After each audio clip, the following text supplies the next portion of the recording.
إن الحمد لله والصلاة والسلام على رسول الله وعلى بعد. عزیز بھائیوں، دوستوں اور بزرگوں، آج کی نماز تراویح میں ہم سب نے سورہ عنکبوت کی 25 آیتیں، سورہ روم کی 60 آیتیں اور سورہ لقمان کی 34 آیتیں اور سورہ سجدہ کی 30 آیتیں اور سورہ احزاب کی 30 آیتیں، اس طرح 179 آیتوں کی تلاوت سنی ہے. اور پارے کا جو آغاز ہوا تھا وہ 31ویں پارہ تقریباً مکمل ہوا ہے، اور اس پارے میں یہ صورتیں جو میں نے ابھی کہی ہیں ان کا ذکر آیا ہے. سب سے پہلی آیت ہے اتل ما اوحی الیک من الکتاب واقیم الصلاۃ ان الصلاۃ تنہی عن الفحشاء والمنکر ولذکر اللہ اکبر واللہ یعلم ما تصنعون. یا محمد صلی اللہ علیہ وسلم، جو کچھ آپ کے پاس وحی بھیجی جا رہی ہے کتاب کی، وہ پڑھ کر لوگوں کو بتاؤ، سناتے رہو، تاکہ ان کے سمجھ میں یہ قرآن کریم آ سکے اور وہ اوروں کو اس کا پیغام پہنچا سکے.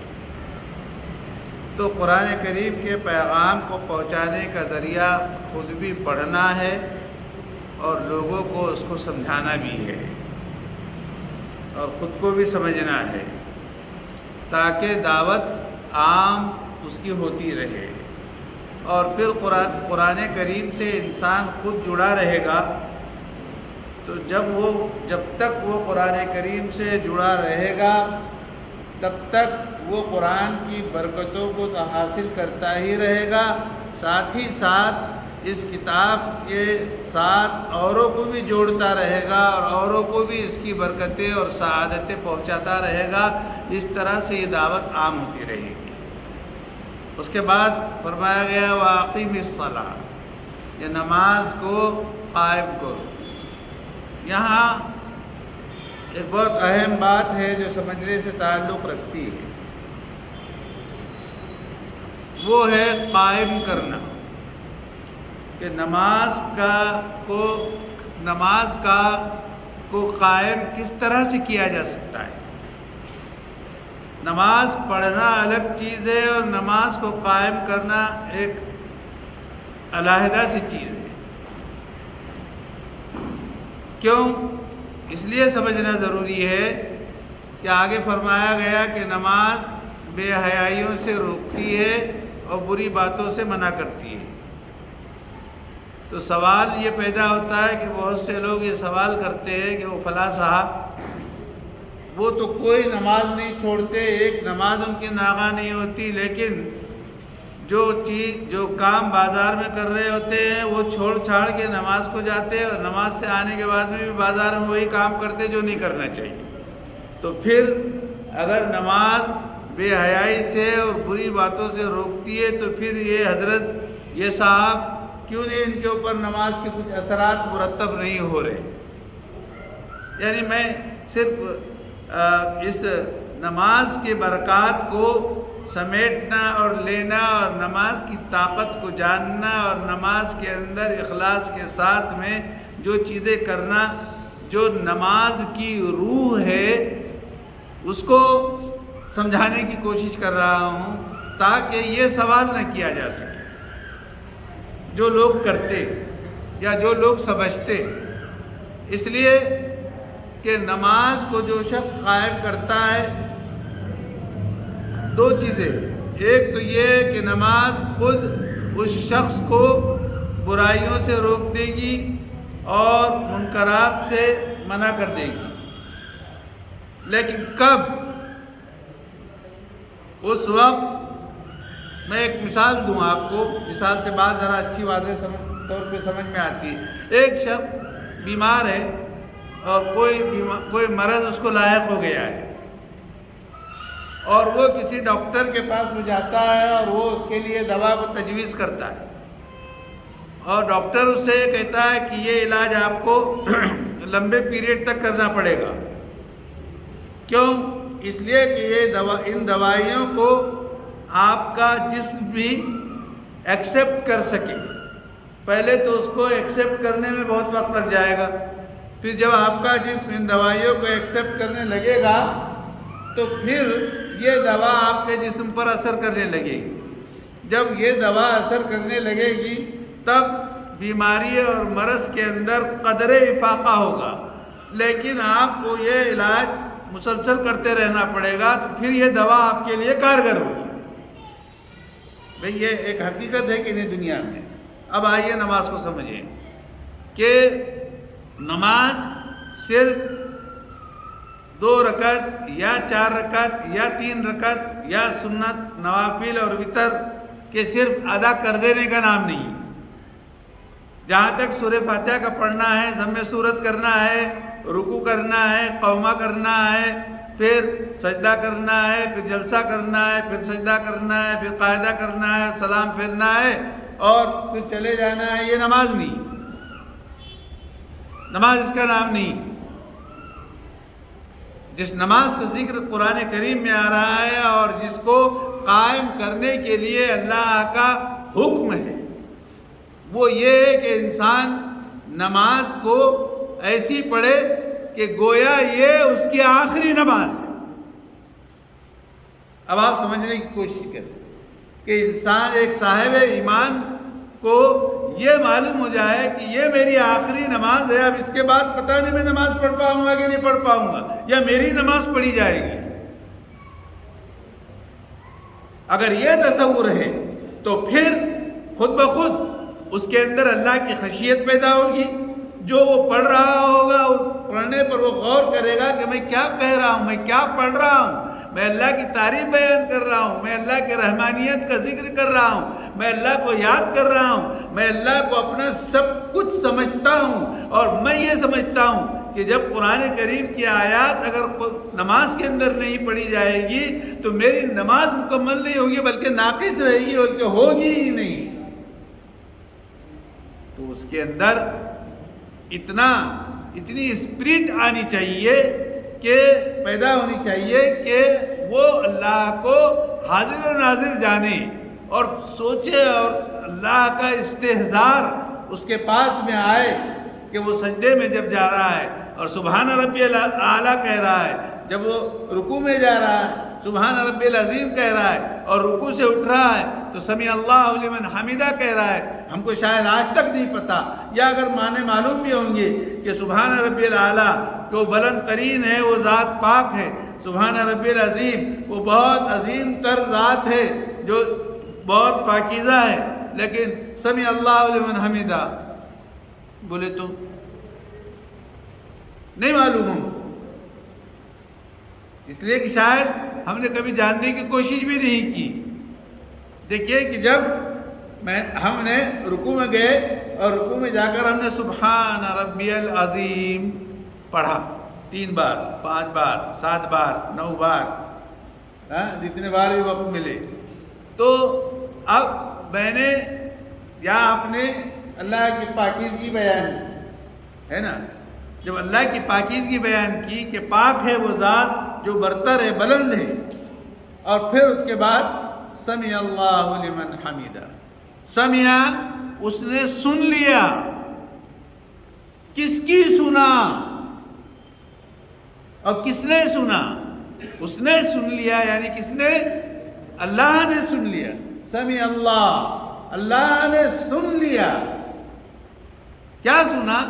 لمن حمیدہ، جس نے اس کی تعریف کی ہے اللہ نے اس بات کو سن لیا. سبحان اللہ. یعنی اگر میں اللہ کی تعریف کروں اور اللہ جو ہے اس کا جواب یوں دے کہ اللہ نے سن لیا ہے جس نے اللہ کی تعریف کی، تو یہ استحضار ہمارے دل میں کے اندر پیدا ہونا چاہیے.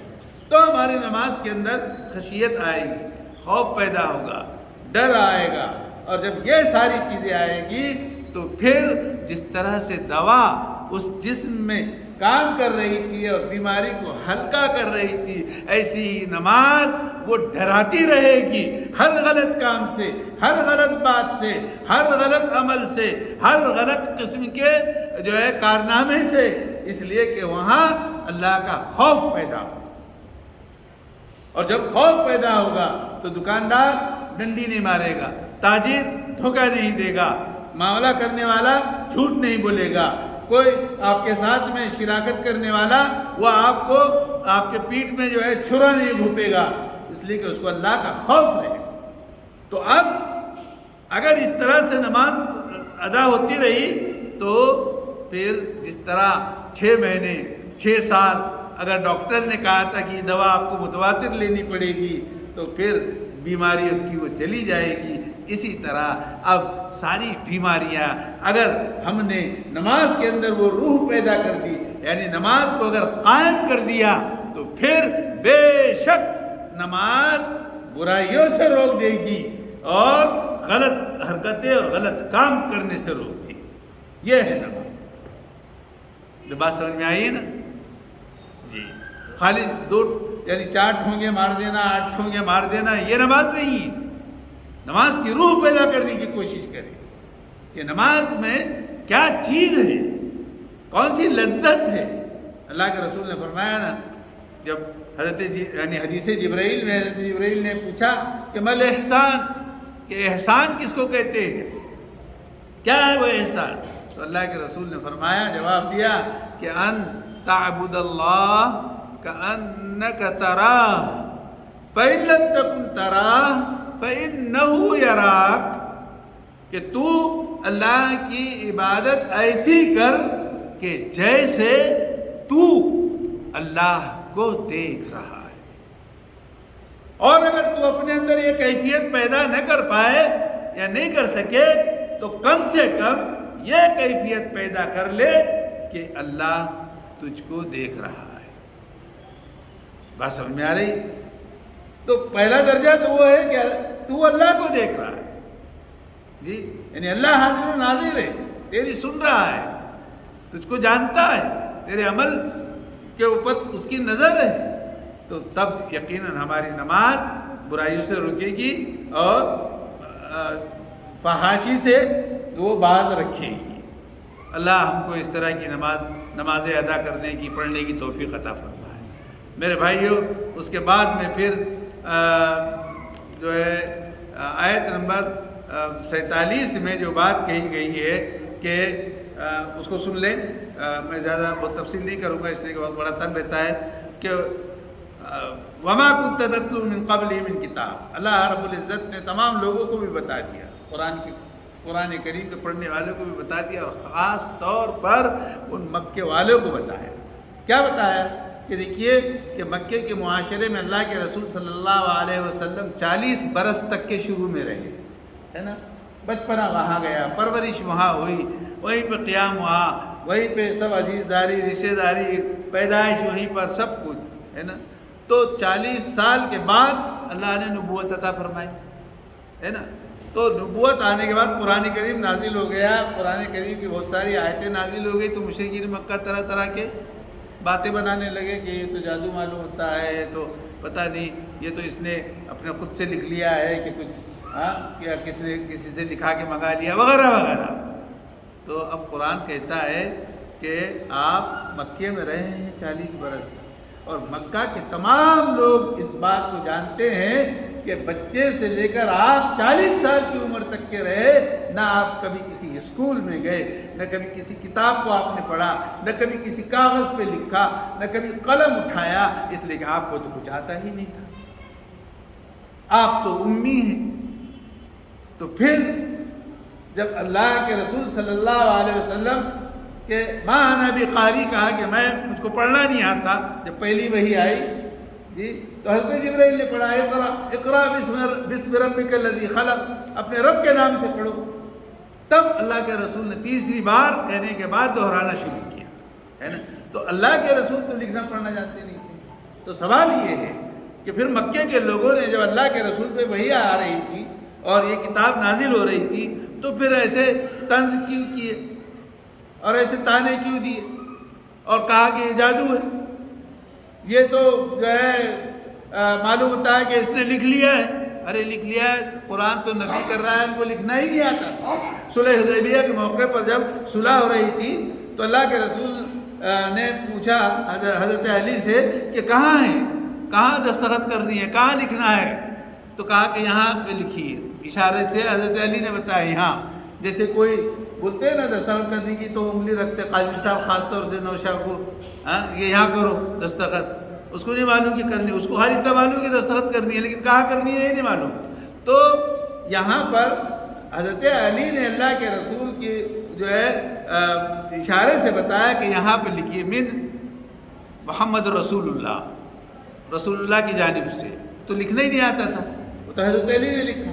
تو انہوں نے اعتراض کیا کہ اگر محمد رسول اللہ کی طرف سے ہے یہ صلح نامہ تو پھر تو ہمارا آپ کا جھگڑا ہی ختم ہو گیا، ہم تو رسول ہی نہیں مانتے آپ کو. تو کہا کہ پھر کیا لکھوں؟ تو کہا لکھیے محمد ابن عبداللہ، عبداللہ کے بیٹے محمد کی طرف سے، یہ لکھو، رسول اللہ مت لکھو. تو وہ جگہ حضرت علی نے بتائی کہ یہاں پر اور یہاں، تو پھر وہ صلح نامہ گیا. میں یہ دلیل دے رہا ہوں کہ اللہ کے رسول جانتے نہیں تھے. تو پھر اتنا سارا علم کیسے؟ یہ اللہ نے دیا، اللہ نے آپ کے دل میں اتارا. حضرت جبرائیل کے امین پوری امانت اور دیانت داری کے ساتھ وہ آسمان سے یہ پورا علم لیا ہے اور اللہ کے رسول تک پہنچایا. تو یہ چیزیں جو ہے مشرکین مکہ نے جب اس طرح کی باتیں کی کہ انہوں نے لکھ لیا، اس نے جو ہے کسی سے بنوا لیا، یہ جادو ہے، یہ شعر ہے، شاعری ہے، یہ فلاں ہے، طرح طرح کی باتیں بنانے لگے. تو یہ آیت اللہ نے اس لیے اتاری کہ بے وقوف ہو، تم کو تو پتہ ہے نا 40 سال تک تو وہ کبھی کسی مکتب میں نہیں گیا، کسی اسکول میں نہیں گیا، کسی کہیں ٹیوشن بھی نہیں اس کو کسی نے پڑھایا، نہ وہ پڑھنے کے لیے گیا. تو پھر تم اس طرح سے طنز کیوں کر رہے ہو؟ سمجھ میں آ رہی ہے نا بات؟ تو یہ بات یہاں پر کہی گئی کہ وَلَا تَخُطُّهُ بِيَمِينِكَ، نہ کبھی کوئی جو ہے قلم چلایا. تو لیکن جو لوگ غلط لوگ ہیں، جو ایمان لانے والے نہیں ہیں، کافر ہیں، مشرک ہیں، تو بہرحال وہ جو ہے شک میں نہ پڑے کر کے، یہ اللہ کی حکمت رہی، شک نہ آئے، تاکہ اللہ نے ان کو ایسا رکھا، لیکن اس کے باوجود بھی کمبخت اسی شک میں ہی مبتلا رہے. بہت ساری باتیں کہی کہ نہیں کہی. تو خیر اس کے بعد میں ہم آگے چلتے ہیں کہ جب مشرکین مکہ نے یہ بات کہی کہ تم جس عذاب سے ڈراتے ہو کہ عذاب آنے والا ہے، عذاب آنے والا ہے، تو ذرا جلدی سے لا کے بتاؤ نا عذاب. جی یعنی فرمائش کی، گویا دل میں اتر نہیں رہی تھی بات. وَيَسْتَعْجِلُونَكَ بِالْعَذَابِ، عذاب کے سلسلے میں وہ جلدی مچاتے ہیں.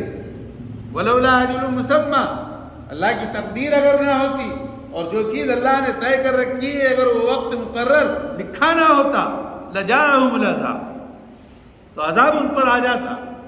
وَلَيَأْتِيَنَّهُمْ بَغْتَةً، لیکن عذاب ایسا ویسا تھوڑی آتا، بول بتا کے نہیں آتا جی، بلکہ بغتہ، اچانک آ جاتا ہے. وَهُمْ لَا يَشْعُرُونَ، اور ان کو احساس بھی نہیں ہوتا. تو اللہ کا عذاب اچانک ہوتا ہے. زلزلہ کبھی بھول کے آتا ہے کیا؟ طوفان کبھی بھی نہیں آتا اگر یہ عذاب ہے. حالانکہ یہ تنبیہ ہے، وارننگ بیل ہے. عذاب نہیں، عذاب تو بہت سخت ہوتا ہے جی. بہرحال تو یوم یغشاہم العذاب من فوقہم، عذاب تو اس وقت بھی آئے گا کہ جب آئے گا تو ان کو ڈھانپ لے گا اوپر سے بھی اور نیچے سے، عذاب میں گر جائیں گے. اور اللہ کہے گا ان سے اب چکتے رہو جو کچھ تم عمل کر رہے تھے. اس کے بعد میں میرے عزیزو یہ آیت سمجھنے سے تعلق رکھتی ہے، آیت نمبر 59 کہ وَكَأَيٍّ مِّن دَابَّةٍ لَا تَحْمِلُ رِزْقَهَا اللَّهُ يَرْزُقُهَا وَإِيَّاكُمْ وَهُوَ السَّمِيعُ الْعَلِيمُ. یہاں پر ہم کو اللہ کی ذات پر اعتماد ہونا چاہیے، بھروسہ ہونا چاہیے کہ 12ویں پارے کی پہلی آیت میں کہا گیا رزق کا معاملہ وہ اللہ کے ہاتھ میں ہے، بندے کا اختیار نہیں ہے. ہاں لیکن بندہ اس قدر سست اور کاہل بھی نہ ہو کہ بیٹھا ہوا ہی پڑا ہوا ہے. ارے اللہ نے جو طاقت دی، جو توانائی دی، جو عقل دی، جو فہم دی یا جو علم دیا، اس کو تو کام میں لیا.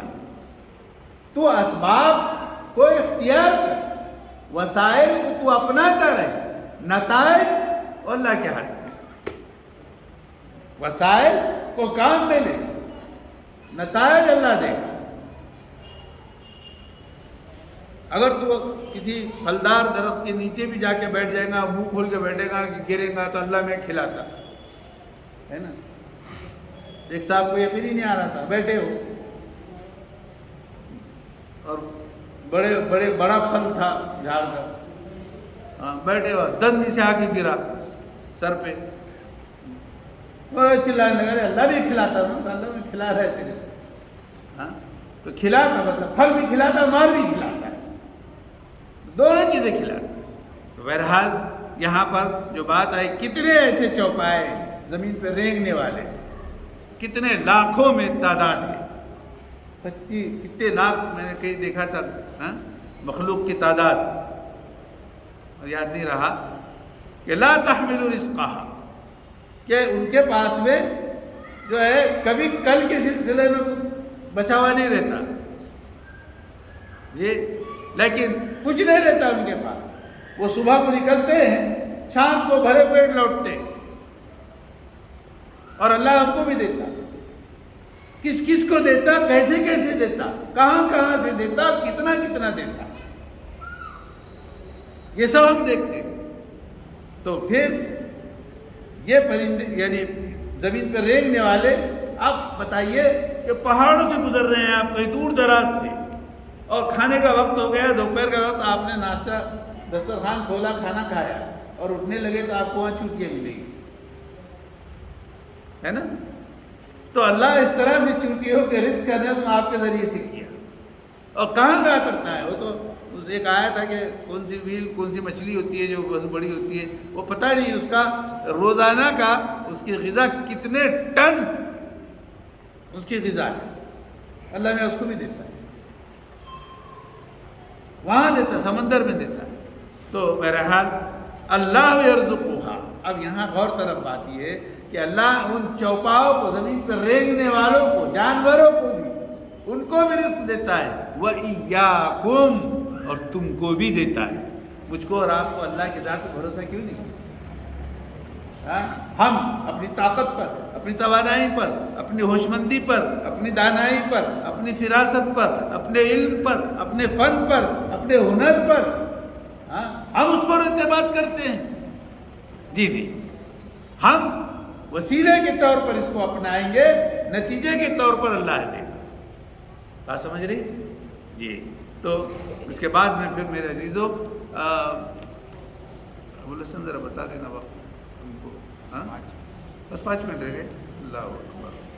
بہرحال اس کے بعد سورہ روم کی جو ہے پیشن گوئی سن لیجئے کہ سورہ روم میں بہت بڑی بات کہی گئی کہ الف لام میم غلبت الروم فی ادنی الارض وهم من بعد غلبهم سیغلبون، یہ پیشن گوئی قرآن کریم نے کی ہے، اور یہ پیشن گوئی ہو بہو ثابت ہوئی، اس لیے کہ قرآن کریم نے پیشن گوئیاں بھی کی ہیں، اور جو وقت کے ساتھ میں پوری کر رہے ہیں اللہ میاں جو ہے پوری پیشن گوئیاں حقیقت پر مبنی ہے، اس لیے کہ قرآن نے جو بات کہی تھی وہ سچ ہے۔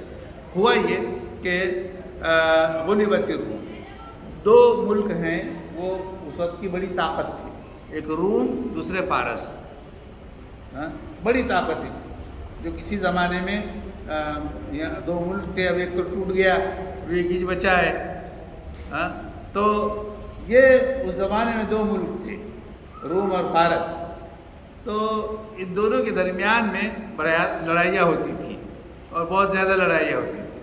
ہوا یہ کہ 602 عیسوی سے 614 عیسوی تک کئی مرتبہ ان کے درمیان میں جو ہے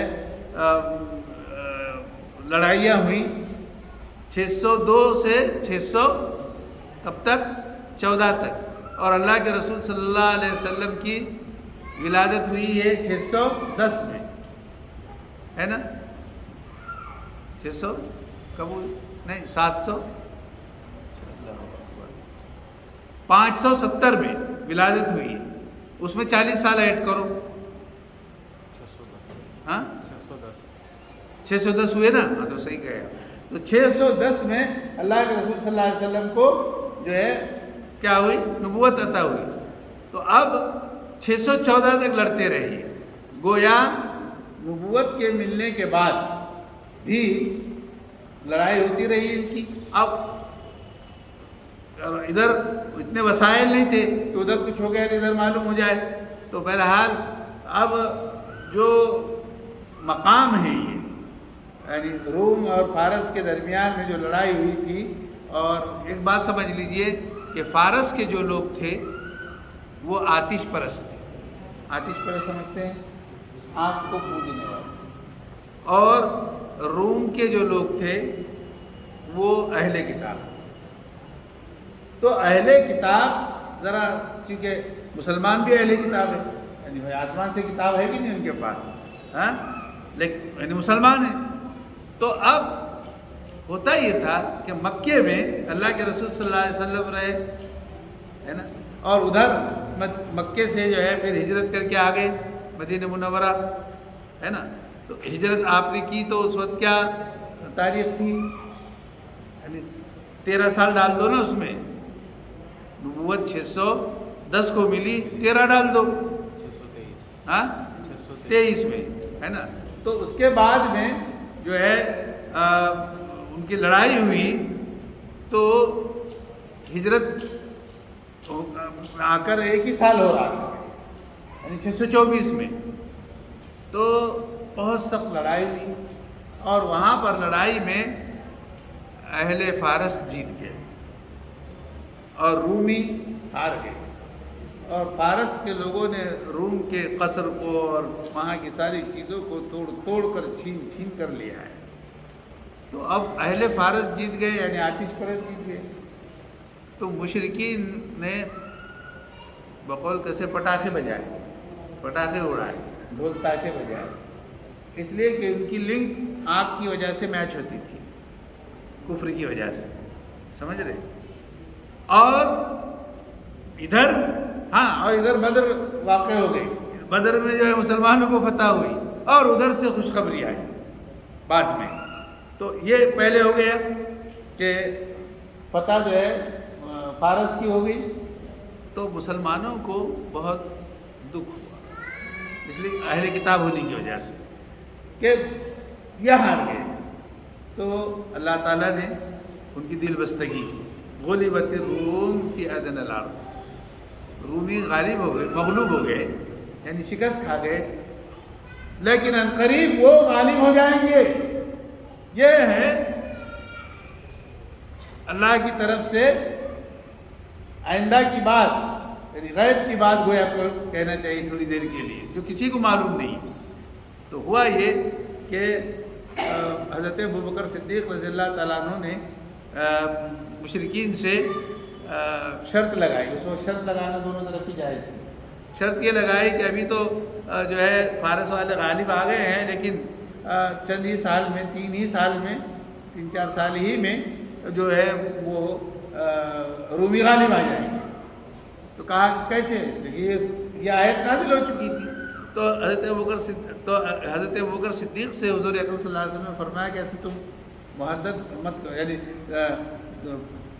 تحدید مت کرو کتنے سال کی. ہاں یہ کہو کہ فی بضع سنین چند سالوں میں. اور لفظ بضع کا اطلاق 3 سے لے کر 9 تک ہوتا ہے. گویا 9 سال کے اندر پاسا پلٹ جائے گا. تو حضرت ابوبکر نے شرط لگا دی اس لیے کہ قرآن نے کہہ دیا مشرکین سے. اور 100 اونٹ کی شرط لگائی. کتنے اونٹ کی؟ 100 اونٹ کہ رومی جیتیں گے. خیر بعد میں ان کے اندر 4-5 سال کے بعد ہی پھر دوبارہ لڑائی اور یہاں پر رومی جیت گئے. تو حضرت ابوبکر صدیق رضی اللہ تعالیٰ عنہ نے اس مشرک سے جس سے شرط لگائی تھی کہ اگر میں شرط ہار گیا تو میں 100 اونٹ دوں گا تم شرط ہار گئے تو تم مجھ کو 100 اونٹ دینا. تو یہ دونوں طرح کی شرط اس وقت جائز تھی، بعد میں ممانعت آئی. تو حضرت ابوبکر رضی اللہ تعالیٰ عنہ شرط جیت گئے. پھر حضرت ابوبکر نے اللہ کے رسول سے پوچھا کہ شرط تو میں جیت گیا، 100 اونٹ ہے. 100 اونٹ کا مطلب جانتے ہو؟ یعنی 100 اس دور کے 100 مرسیڈیز کار جو سمجھ گیا. یا اس سے بھی اور مہنگی، اس لیے کہ اونٹ کی وہ قیمت ہوتی تھی اور اونٹ کی وہ اہمیت تھی۔ تو اللہ کے رسول نے فرمایا کہ تم وہ لے لو اور صدقہ کرو، سمجھ رہے؟ تو بتانا یہ ہے کہ جو پیشن گوئی قرآن نے کی ہے وہ پیشن گوئی حرف بحرف درست اور صحیح ہوئی، اور جو کچھ قرآن کریم میں جو اللہ نے کہہ دیا ہے وہ بالکل اتنا ہی صحیح ہے کہ اگر ہم کل زندہ رہیں گے اور قیامت نہیں آئے گی تو سورج طلوع ہوگا، سمجھے؟ اگر ہم زندہ نہیں رہے اور قیامت نہیں آئی تو سورج تو نکلے گا لیکن ہم نہیں رہیں گے، اور اگر قیامت آ گئی تو ہم یہ یقین کے ساتھ میں کہتے ہیں کہ سورج طلوع نہیں ہوگا، اس لیے کہ قیامت آ گئی۔ تو جتنا یہ یقینی معاملہ ہے، ایسی ہی قرآن کریم کی پیشن گوئیاں بھی یقینی طور پر ہے، اور بھی بہت سارے مضامین ہیں، لیکن آج ہم یہیں پر رکتے ہیں اور اسی بات پر جو ہے اپنے درس کو ختم کرتے ہیں یہ دعا کے ساتھ کہ اللہ تعالیٰ ہم تمام کو قرآن کریم کے پڑھنے سمجھنے کی توفیق عطا فرمائے اور اس کی تعلیم کو عام کرنے کی توفیق بخشے۔ ربنا تقبل منا انک انت السمیع العلیم وتب علینا انک انت التواب الرحیم، وصلی اللہ تعالیٰ